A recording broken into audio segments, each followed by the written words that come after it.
হিন্দু মুসলমান মারামারি ঝগড়া করবেন না। আচ্ছা, কিসের হিন্দু কিসের মুসলিম আপনারা মারামারি করেন? শুনে রেখে দিন, সৃষ্টিকর্তার আরাধনা উপাসনার পদ্ধতিটা আমাদের আলাদা হতে পারে। মানুষ হিসেবে প্রত্যেকেই আমরা কিন্তু আদমের সন্তান, ঠিক না বেঠিক? মনে রাখবেন, একটা হিন্দুর ভিতরে মুসলমানদের রক্ত আছে, আর মুসলমানদের ভিতরে হিন্দুদের রক্ত আছে। এই কথাটা শুনে হয়তো অনেকে চমকে যাচ্ছেন, কিন্তু না, সত্যি। আপনাদের এলাকায় রক্তদান শিবির হয়? রক্তদান শিবির হয়, তাই তো? ব্লাড ডোনেশন ক্যাম্প যখন হয়, ব্লাড যখন নেওয়া হয়, তখন বলা হয় নাকি, এই ও হিন্দু, ওর রক্ত আলাদা কর, ও মুসলিম, ওর রক্ত আলাদা কর, বলে নাকি? আরে ব্লাডের মধ্যে কাস্টের কোনো ডিভাইডেড থাকে না, ব্লাডের মধ্যে কালারের কোনো ডিভাইডেড থাকে না, ব্লাডের মধ্যে জেন্ডারের কোনো ডিভাইডেড থাকে না, ব্লাডের মধ্যে গ্রুপের ডিভাইডেড করা হয়। ব্লাডের 4টি গ্রুপ। কটা গ্রুপ বাপ? আপনি তো আপনার ব্লাড গ্রুপ জানেন না। এখানে অনেক লোক আছে, ও নিজের ব্লাড গ্রুপটাও জানে না। আর জন্ম তারিখ তো অনেক দূরের কথা, ও জন্ম তারিখটাও জানে না, আর ব্লাড গ্রুপটাও অনেকে জানে না। বাপেরা, এগুলো একটু মাথায় রাখবেন। ব্লাড গ্রুপটা, ব্লাডের 4টি group, A B, A B আর ও। কটা বললাম? 4টি। এ বি, এ বি আর ও, প্রত্যেকটার মাইনাস প্লাস। একটা হিন্দু রক্তের ভিতরে 3টে জিনিস পাওয়া যায়, লোহিত কণিকা, শ্বেত কণিকা, অনুচক্রিকা। As a same no difference. একটা মুসলমানের রক্তের ভিতরে 3টি পাওয়া যায়, লোহিত কণিকা, শ্বেত কণিকা, অনুচক্রিকা। তাহলে মারামারি করেন কেন? কিসের হিন্দু কিসের মুসলিম? মনে রাখবেন, আমাদের আসার পদ্ধতিটা হলো, আসার রাস্তা হলো একটা, যাওয়ার রাস্তা অনেকটা, গন্তব্যস্থলটা আলাদা। আমার ভাষা বুঝতে পারছেন কেউ? আমার ভাষা বুঝতে পারছেন তো? আমি চিল্লে চিল্লে বলছি না কেন? চিল্লে চিল্লে বলে কোনো লাভ নেই। এই যে কজন বসে আছেন, এই কজন যদি এই কোরআনের বাণীর সঙ্গে বিজ্ঞানটা যদি বুঝতে পারেন, তাহলে আমার সার্থক জীবনটা। এখানে শ্রোতা কিন্তু এই কজন নয়, লক্ষ লক্ষ শ্রোতা আছে আমার এখানে।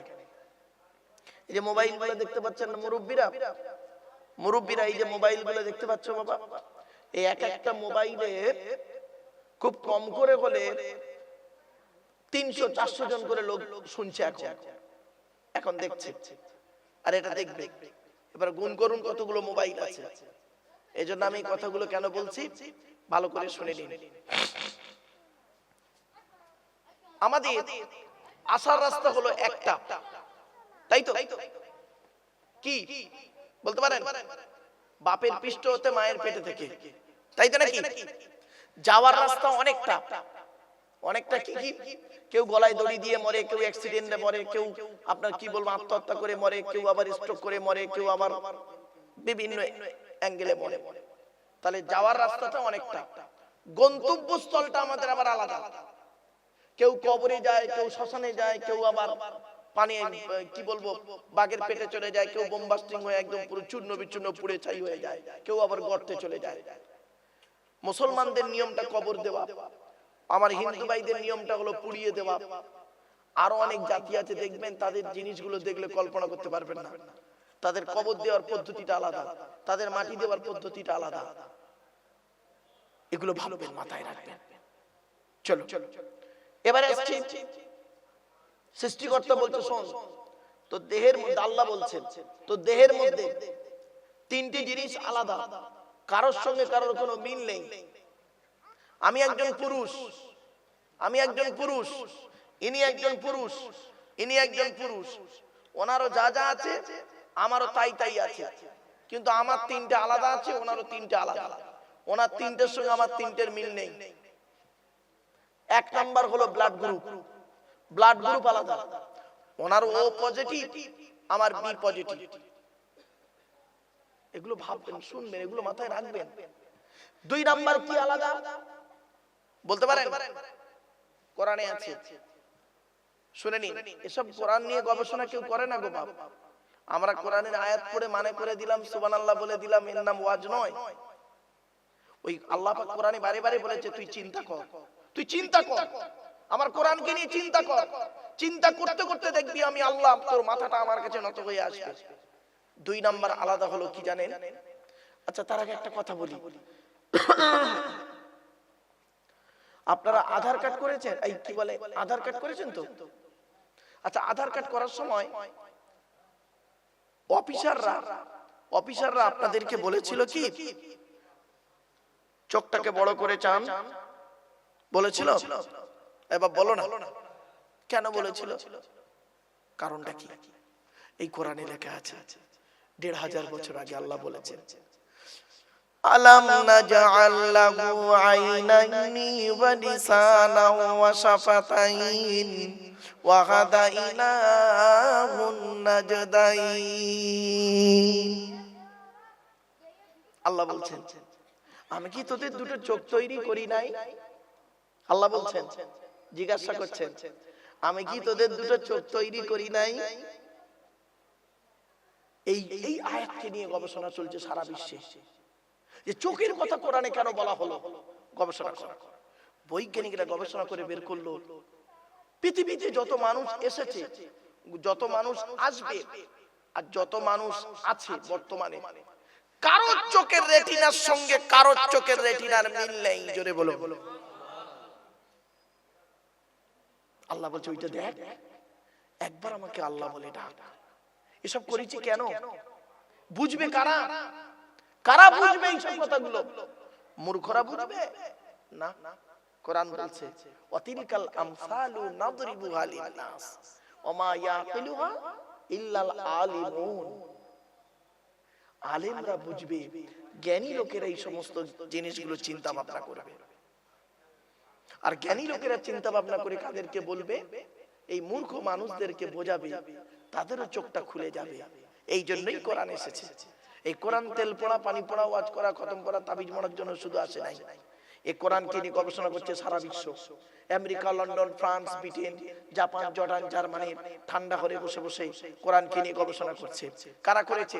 হ্যাম্ফ্রে Davy, Michael Faraday, Einstein, Isaac Newton, doctor Maurice Bucaille, mister Cook, mister Javelin, mister Campbell, Raja Rammohan Roy, Ishwarchandra Vidyasagar, Rabindranath Thakur, Acharya Jagadish Chandra Basu, Francis Bacon, Francis Drake, William Skidmore, William Harvey, Thomas, George Bernard, এরা কোরআনকে নিয়ে গবেষণা করলো আর করছে সারা বিশ্বে। আমরা কিন্তু কোরআনকে নিয়ে গবেষণা করতে পারি না। আমরা কোরআনটাকে নিয়ে কি করছি জানেন? কিছু মৌলবি, সকলে নয়, সকল মৌলবি নয়, আমরা কোরআনটা নিয়ে কিছু মৌলবি কি করি? আমরা এ ওর খালি গোজা মারছে, ওর গোজা মারছে, ঠিক না বেটি? কোরআনটা নিয়ে এ ওর বলে কাফের, ওর বলে কাফের, এ ওর বলে মুনাফিক, ওর বলে বেঈমান। এই সব করে করে আমরা নিজেদের মধ্যে আমরা গোল টুপি, লম্বা টুপি, চেরা জামা, ফাড়া জামা, আপনার কি বলবো, তবলিগ, ফুরফুরা, বেরেলি, ওয়াহাবি, জামাতি ইসলাম, আহলে হাদিস, এই বুকে হাত বাঁধা, নাভির নিচে হাত বাঁধা, জোরে আমিন বলা, আস্তে আমিন বলা, মোনাজাত করা না করা, এই নিয়ে মারামারি করতে করতে সময় শেষ, ঠিক না বেটি? এই জন্য আমি আপনাদেরকে অনুরোধ করে বলে যাচ্ছি, বাপ এই সব ধান্দায় থাকবেন না, এই সব জিনিসের মধ্যে আপনারা জড়িয়ে থাকবেন না। আপনাদের হাতে ধরে বলে যাচ্ছি, এতটুকু জানবেন, নামাজ পড়তে হবে, রোজা রাখতে হবে, হজ করতে হবে, অর্থ থাকলে যাকাত দিতে হবে, আর কি করতে হবে? স্ত্রীর হক আদায় করতে হবে, ছেলে মেয়ের হক আদায় করতে হবে, হালাল খাবার খেতে হবে, ব্যাস এইটুকুই জানো। আর সাথে সাথে যদি সত্যিকারের জানার ইচ্ছা থাকে তাহলে কোরআনকে নিয়ে একটু চিন্তা ভাবনা করো, আল্লাহর এই সৃষ্টি জগৎকে নিয়ে চিন্তা ভাবনা করো। চলো, তাহলে 1 নাম্বার হলো রক্ত আলাদা, 2 নাম্বার হলো চোখের রেটিনা আলাদা, 3 নাম্বার আল্লাহ বলছেন আরেকটা জিনিস তোদের আলাদা করেছি, কারোর সঙ্গে কারোর কোনো মিল নেই। সেটা হলো কি জানেন? কোরআনে আল্লাহ পাক বলছেন আয়াহসাবুল ইনসানু আল্লান নাজমাআ ইযামা বালা কাদিরিনা আলা আন নুসাউবিয়া বানানা। পবিত্র কোরআনের 29 নম্বর পারা, সূরার নাম সূরা কিয়ামত, 4-5 নম্বর আয়াতে আল্লাহ বলছেন, হে মানব জাতি, আমি তোদের সৃষ্টি করেছি আর তোদের মনের মধ্যে যা কিছু আছে সব জানি। তোরা কি ধনুক থেকে তীরটা বের হয়ে গেলে ওই তীরটার কোনোদিন ব্যাকে আসে না। 2 নাম্বার, দেহ থেকে আত্মাটা বের হয়ে গেলে ওটা আর পৃথিবীতে রিটার্ন দেওয়া হয় না। 3 নাম্বার, জবান থেকে কথা বের হয়ে গেলে ওটা আর কোনোদিন ব্যাকে আসে না। এজন্য খুব চিন্তা ভাবনা করে বক্তব্য রাখতে হয়। 1 ঘন্টা ওয়াজ করতে গেলে 3 ঘন্টা বই পড়তে হবে। মাইকের সামনে এসে কিছু বলে দেওয়ার নাম কিন্তু বক্তা নয়। এটা মাথায় রাখবেন সব সময়ের জন্য। এই কথাগুলি মাথায় থাকলে আপনার বক্তব্য শুনতে বুঝতে সুবিধা হবে। চলো আপনাদের কাছে আলোচনা আজকে থাকবে কোরআনুল কারীমের একটি সূরার সংক্ষিপ্ত আলোচনা। আগে আমাদের জেনে নিতে হবে বেশ কিছু কথা। সে কথাগুলো কি কি বলে দিচ্ছি। আজকে আমাদের আলোচনার বিষয় থাকবে 5টা বিষয়ের উপরে। 1 নাম্বার, কোরআন যার বাণী তার সম্পর্কে আমি আলোচনা করব। আমি সব জায়গাতে করি। কেন? যিনি আমাকে সৃষ্টি করেছেন, যিনি আমাদের এত কিছু করেছেন, তার আলোচনা যদি না করি, খালি আলহামদুলিল্লাহ বলে ছেড়ে দেব, এটা ঠিক হয় না। সৃষ্টি জগতের আলোচনা করি খুব বেশি, সৃষ্টি জীবের আলোচনা করি বেশি, কিন্তু সৃষ্টিকর্তার আলোচনা আমরা কম করি। ঠিক না বেঠিক? আমার কথা বুঝতে পারছেন আপনারা? সৃষ্টি জীবের আলোচনা করি বেশি, সৃষ্টি জগতের আলোচনা করি খুব বেশি, বেনিয়ে বুনিয়ে অনেক কিছু করে বলি। কিন্তু আমার সৃষ্টিকর্তা ফেরেশতাদের বলে, আরে আমি তো ওকে সৃষ্টি করেছি, ওকে নিয়ে মাতামাতি করছে, আর আমি সৃষ্টিকর্তা, গোটা কোরআনে আমাকে সব জায়গাতে পাবে। আমার আলোচনা বান্দা একবারও ভালো করে করলো না। সৃষ্টিকর্তাটা কে? সৃষ্টিকর্তাটা কে? আল্লাহ কে? তার পরিচয়টা কি? তার কাছে কেন মাথা নত করব? কেন নামাজ পড়ব? কেন রোজা রাখবো? কেন আল্লাহর ইবাদত করব? কেন সব জায়গাতে আল্লাহকে ডাকবো? এই কেন উত্তরটা আমার বান্দারা কই আমাকে একবার করলো না, আর নিজে বুঝতেও চাইলো না। সারা পৃথিবীতে আমার সৃষ্টি জীব, আমার সৃষ্টি জগৎকে আমি সাজিয়েছি, তারা একবারও দেখলো না। তারা কি করলো? আমার সৃষ্টি জীবের একজন ব্যক্তি হোক, বস্তু হোক, তাকে নিয়েই তারা পাগলের মতো মাতামাতি করলো। আর আমার বেলায় কি বললো? শুরুতেই আলহামদুলিল্লাহ, সমস্ত প্রশংসা আল্লাহ তোমার, ওইটুকুই বলে শেষ। বাকি সব সৃষ্টি জীবের আলোচনা চলছে। এই কোরআনে আছে সৃষ্টিকর্তার আলোচনা, অনেক অনেক আলোচনা সৃষ্টিকর্তার। তো আজকে আমি সৃষ্টিকর্তার আলোচনা করব, তারপরে সৃষ্টি জীবের আলোচনা করব। অসুবিধা হবে? আমার ওয়াজ কিন্তু বুঝতে গেলে একটু ব্রেন লাগবে বাপ, আগেই বলে নিচ্ছি, সহজে হুট করে বুঝতে পারবেন না। এই যে সৃষ্টিকর্তার আলোচনা আর সৃষ্টি জীবের আলোচনা, এটা দুটো আলাদা। চলো, সৃষ্টিকর্তার আলোচনা করতে গেলে সৃষ্টিকর্তার পরিচয়টা আগে জানতে হবে। সৃষ্টিকর্তার পরিচয় হলো, এই কোরআনে আছে মোট 4টি। কটি বাপ বলেন? কথা বলে 4টি। 4টি কি কি? আল্লাহ নিজেই বলছেন, কুল, নবী তুমি বলো, হুয়াল্লাহু আহাদ, সে আল্লাহ হলেন একক। আল্লাহ ওয়াহিদ নন, আল্লাহ আহাদ। আচ্ছা, ওয়াহিদ আর আহাদের পার্থক্যটা কি? ওয়াহিদুন মানে এক, আহাদুন মানেও এক। পার্থক্য কি? ওয়াহিদুন মানে এক, যা 2 আছে বা থাকতে পারে। আহাদুন মানে এক, যা 2 হয় না। আল্লাহ পাক বললেন, কুল, নবী তুমি বলো, হুয়াল্লাহু আহাদ, সে আল্লাহ হলেন একক। 2 নাম্বার, আল্লাহুস সামাদ, আল্লাহ হলেন অমুখপেক্ষী। আল্লাহ কারোর মুখপেক্ষী নন, সারা পৃথিবী তার মুখপেক্ষী। 3 নাম্বার, লাম ইয়ালিদ ওয়া লাম ইউলাদ, আল্লাহ কাউকে জন্ম দেয়নি, আল্লাহকেও কেউ জন্ম দেয়নি। 4 নাম্বার, ওয়া লাম ইয়াকুল লাহু কুফুয়ান আহাদ, আল্লাহর সমকক্ষ কেউই নেই। এই হলো আল্লাহর 4টে পরিচয়। এ তাড়িয়ে দেন তো বাবা। এই হলো আল্লাহর 4টে পরিচয়। এরপরে আল্লাহ বলছেন, শুনে নিন, এরপরে আল্লাহ বলছেন, বান্দা শোন, তোকে আমি সৃষ্টি করেছি, আমি তোকে সৃষ্টি করেছি, বান্দাদেরকে সৃষ্টি করেছি আমি। কিভাবে সৃষ্টি করেছি? একবার তুই চিন্তা কর, মায়ের পেটের ভিতরে তোর বাপের 4টে অঙ্গ, মায়ের 4টে অঙ্গ, আল্লাহ নিজে দেয় 5টা। এই 13টা জিনিস দিয়ে আমি আল্লাহ তোকে তোর মায়ের পেটের ভিতরে আনলাম। কিভাবে আনলাম? কোরআনে আল্লাহ বলছেন ওয়ালাকাদ খালাকনাল ইনসানা মিন সুলালাতিন মিন তিন সুম্মা জাআলনাহু নুতফাতান ফি করারিম মাকিন। 18 নম্বর পারার 1 নম্বর পৃষ্ঠার 12 নম্বর লাইন, সূরার নাম সূরা মুমিনুন। আল্লাহ বলছেন আমি মাটির নির্যাস থেকে তোদের তৈরি করেছি, বাপ আর মায়ের মিলনের মাধ্যমে ওই পানিটাকে আমি আল্লাহ তোর মায়ের পেটের ডাইসে সুন্দর করে রেখে দিয়েছি। আর কি করেছি? সুম্মা খলাকনান নুতফাতা আলাকাতান ফাখলাকনাল আলাকাতা মুদগাতান ফাখলাকনাল মুদগাতা ইযামান ফাকাসাউনাল ইযামা লাহমা সুম্মা আনশানাহু খালকান আখর। আমি আল্লাহ ওই পানিটার 40 দিন পরে রক্তপিণ্ড করেছি, তার 40 দিন পরে মাংসপিণ্ড করেছি, তার 40 দিন পরে হাড় তৈরি করেছি, হাড়ে আর মাংসই সুন্দর করে লাগিয়ে দিয়েছি। আমি আল্লাহ তোর মায়ের পেটের ভিতরে সুন্দর একটা আকৃতি দান করেছি। মায়ের পেটে এসে গেলাম। এরপরে আল্লাহ বলছে বান্দা শোন, তোকে আমি তোর মায়ের পেটের ভিতরে যখন আনলাম, তোর দেহের ভিতরে 4টি গুরুত্বপূর্ণ জিনিস দিলাম। কয়টা বাপ? এগুলো মাথায় রাখো। 4টি গুরুত্বপূর্ণ জিনিস আমি আল্লাহ তোর দেহের ভিতরে দিলাম। ওই 4টে গুরুত্বপূর্ণ জিনিস তুই যত্ন করে রেখে দিবি। 4টির একটা যদি খারাপ হয়ে যায় তুই কিন্তু তাড়াতাড়ি মারা যাবি। কি কি? 1 নাম্বার আল্লাহ বলছে 1 নাম্বার হলো তোর ব্রেন। কি কি? ব্রেন। আমি তোর ব্রেনটাকে দিয়েছি, সুন্দর করে দিয়েছি সুরক্ষিত ভাবে। এজন্য মানুষের ব্রেনটা হলো সুরক্ষিত ভাবে আল্লাহ রেখেছে। কোথায় রেখেছে জানেন? আচ্ছা, ব্রেনটা আমাদের কোথায় আছে? সামনে না পেছনে? ঠিক এই মিডিল টাইপের। কারণ আল্লাহ জানে বান্দার পৃথিবীতে যত ঝড়ঝাপটা আসবে এই সামনের দিকেই আসবে। সামনে মাথার মাঝখানটায় খুব কম আসবে, এই দিকটা কম আসবে। এজন্য আমার আল্লাহ করেছেন কি ব্রেনটাকে ঠিক এই বরাবর জায়গাটায় দিয়েছেন। ভাবতে পেরেছেন?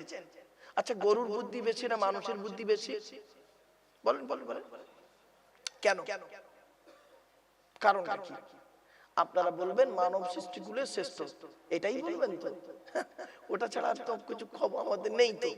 শুনেন, বৈজ্ঞানিকরা গবেষণা করে বলছে গরুর বুদ্ধি বেশি না মানুষের বুদ্ধি বেশি?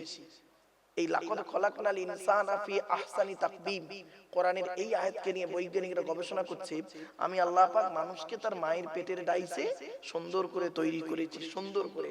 আর সৃষ্টিকুলের শ্রেষ্ঠ আশরাফুল মখলুকাত বলা হয়েছে। এই মানুষকে করেছে কেন? মানুষকে নিয়ে গবেষণা চলছে। মানুষকে নিয়ে গবেষণা করতে গিয়ে প্রথম শুরু করেছে ব্রেন দিয়ে। ব্রেন দিয়ে শুরু করতে গিয়ে দেখছে যে মানুষের ব্রেন, আজকের বাড়িতে গিয়ে মানুষের একটা ব্রেন নেবেন আর গরুর একটা ব্রেন নেবেন, তবে মানুষ মেরে নেবেন না, মানুষের ব্রেনের ছবি নেবেন। মানুষের ব্রেনের ছবি আর গরুর ব্রেনের ছবি নেবেন, নিয়ে দেখবেন মানুষের ব্রেনের ছবির ভিতরে দেখবেন শিরার সংখ্যা বেশি, আর গরুর ব্রেনের ছবির মধ্যে দেখবেন শিরার সংখ্যা কম। মনে রাখবেন, যার কয়েলের তারটা বেশি, শিরার সংখ্যা বেশি, তার বুদ্ধিটাও আল্লাহ তত বেশি করে দিয়েছে। জোরে বলুন। চলো, 1 নম্বর আল্লাহ বলছেন তোর ব্রেন। ব্রেনটাকে তুই যত্ন করে রাখবি যাতে ব্রেন স্ট্রোক যাতে না হয়। ব্রেনের মধ্যে শিরাগুলো আছে, ওই শিরা উপশিরাগুলো যদি একবার যদি খারাপ হয়ে যায় তোর লাইফটাই শেষ। মাথায় রাখো 1 নম্বর। 2 নম্বর আল্লাহ বলছে তোর দেহের মধ্যে আরেকটা গুরুত্বপূর্ণ অঙ্গ দিয়েছি, সেইটা যদি খারাপ হয়ে যায় তোর জীবনটাই শেষ। কি বলতে পারেন? হার্ট। কি বললাম? হার্ট। হার্টটা যাতে ব্লক না হয়, বন্ধ না হয়ে যায়, সে চেষ্টা রাখবি। এই হার্ট যে কি জিনিস সারা পৃথিবীর বৈজ্ঞানিকরা আজ পর্যন্ত খুঁজে পায়নি যে কিভাবে রক্ত সঞ্চালন হচ্ছে, কিভাবে আসা যাওয়া করছে। পৃথিবীর কোনো বৈজ্ঞানিক আজ পর্যন্ত সঠিক তথ্য দিতে পারেনি। লাস্টে বলেছেন এক সৃষ্টিকর্তার দান। জোরে বলুন। কিছু বুঝতে পারলেন? 3 নাম্বার হলো কি? লিভার। কি বললাম? লিভার। ম্যাক্সিমাম লোকের ফ্যাটি লিভার হয়, লিভারে চর্বি জমে। লিভারে চর্বি জমে অনেকের। ডাক্তাররা বলছেন লিভারে চর্বি জমার কারণটা কি? লিভারে চর্বি কেন জমে জানেন? শুনে নিন। ডাক্তাররা বলছে যে রেড মিট বেশি খেলে, রেড মিট মানে লাল মাংস, নিশ্চয়ই বুঝতে পারছেন আপনারা। লাল মাংস বেশি খেলে লিভারে চর্বি জমার সম্ভাবনা বেশি। আরেকটা কি খেলে? আরেকটা জিনিস হলো তেল জাতীয় খাবার, তৈলাক্ত খাবার। তেল জাতীয় খাবার খেলে লিভারে চর্বি জমার সম্ভাবনা খুব বেশি। আমার আল্লাহ কিন্তু জানেন যে এই পৃথিবীতে সমস্ত খাবার আমার বান্দারা খাবে, হালাল খাবার খেয়েও লিভারে চর্বি জমাবে।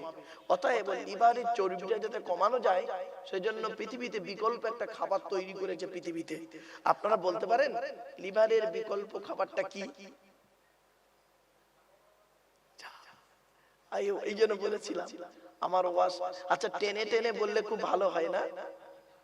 শুনে নিন, টান ভালোবাসবেন না, অনুরোধ করে বলছি, টানের জায়গায় এলে টান দেবো, কিন্তু আপনারা কথাগুলো আগে মাথায় ঢুকিয়ে নিন। লিভারের বিকল্প খাবার হলো, আল্লাহ পাক একটা খাবার তৈরি করেছেন, খাবারটার নাম হলো পেঁপে। কি বললাম? পেঁপে।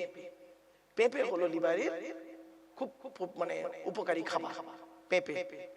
যাই হোক, 4 নাম্বার পৃথিবী আল্লাহ বলছেন বান্দা শোন, 4 নাম্বার তো দেহের মধ্যে একটা অঙ্গ দিয়েছি, সেই অঙ্গটাকে তুই ঠিক রাখবি, সেই অর্গানটাকে তুই যত্ন করবি, ঠিক রাখবি, নইলে ওই অর্গানটা খারাপ হয়ে গেলে তোর কিন্তু মৃত্যু তাড়াতাড়ি। কি? 4 নাম্বার হলো কিডনি। কি বললাম? কিডনি। এই মা বোনেরা যারা বক্তব্য শুনছেন, মায়েরা বোনেরা ভালো করে শুনে নিন, আমার বেশি শ্রোতা দরকার নেই, আমার এই 10-12 জন শ্রোতাই যথেষ্ট।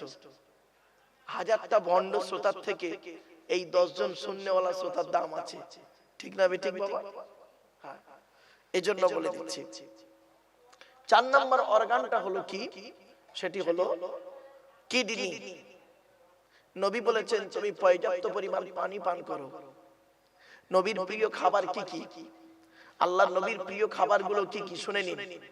আল্লাহর নবীর কয়েকটা ছিল প্রিয় খাবার, সব খাবারই কম বেশি হালাল খাবার খেতেন নবীজি, কিন্তু প্রিয় খাবার ছিল কিছু বেশি।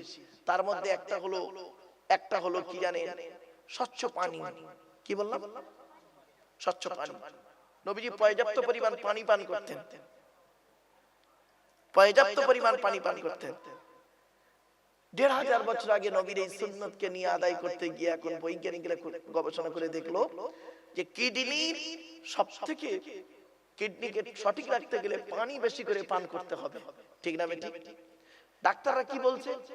ডাক্তাররা বলছে, মেডিকেল সায়েন্স বলছে, একজন মানুষের সারাদিন 24 ঘন্টার ভিতরে তাকে 4 থেকে 6 লিটার পানি পান করতে হবে। আচ্ছা আপনারা সত্যি কথা বলুন তো, এখানে যত মানুষ বসে আছেন আপনারা 4 থেকে 6 লিটার পানি পান করেন? 4 লিটার পানি পান করেন? 1 লিটার তাই সারাদিনে হয় কিনা সন্দেহ। দুপুরে সকালে 1 গ্লাস, দুপুরে 1 গ্লাস, বিকেলে টেনে টেনে হয়তো 1 গ্লাস খেলেন, আর নইলে রাতে ভাত খেয়ে 1 গ্লাস, আর বাকি সব চা খেয়ে, তেরেঙ্গা, খৈনি, গুটকা খেয়ে বাজার চালাচ্ছে, ঠিক না বেটি? যারা বিড়ি সিগারেট খায় তাদের তো বিড়ি না খেলে নাকি পায়খানা হয় না। আশ্চর্য। ওই 2.5 প্যাচে মাল, ওই যে কি খাতারানা জিনিস, বিড়ির কটা প্যাচ?